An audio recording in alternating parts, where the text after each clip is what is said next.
Europe's migration crisis has taken another turn, with over 600 people being stranded on a rescue ship not allowed into port by Italy.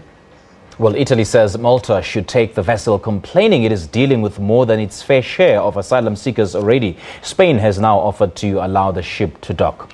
The SABC's Jack Parrock takes us through it all from Brussels.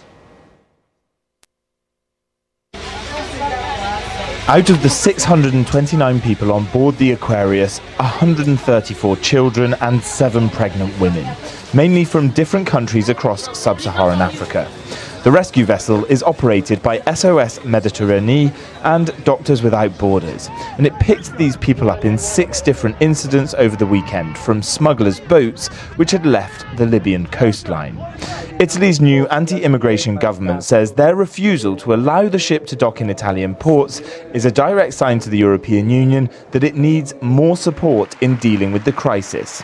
But Brussels says the legal issues surrounding the ship are complex. The situation is anything but clear about what applies as international law, and it's not for the Commission to provide an interpretation of international law, particularly as regards specific and individual cases. What we can say is that there is a duty of cooperation under both European and international law, and this is what we would call on all parties involved to respect, keeping in mind the humanitarian imperative. The Italian government has also called on the NATO military alliance to step in to help it protect its borders. And the stranded ship coincided with a visit by the NATO Secretary General to Rome. NATO is contributing to alleviate the refugee and migrant crisis in Europe in other ways too. NATO's Operation Sea Guardian works closely with the EU's Operation Sophia in the central Mediterranean. And our deployment in the Aegean Sea helps implement Turkey's agreement with the EU to curb illegal migration.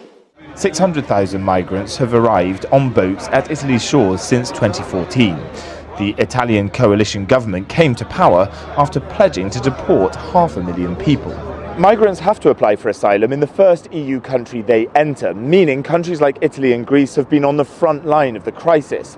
Unless other EU countries decide to begin accepting more people under current EU relocation schemes, the crisis in the Mediterranean is set to intensify, especially as we head into the summer months.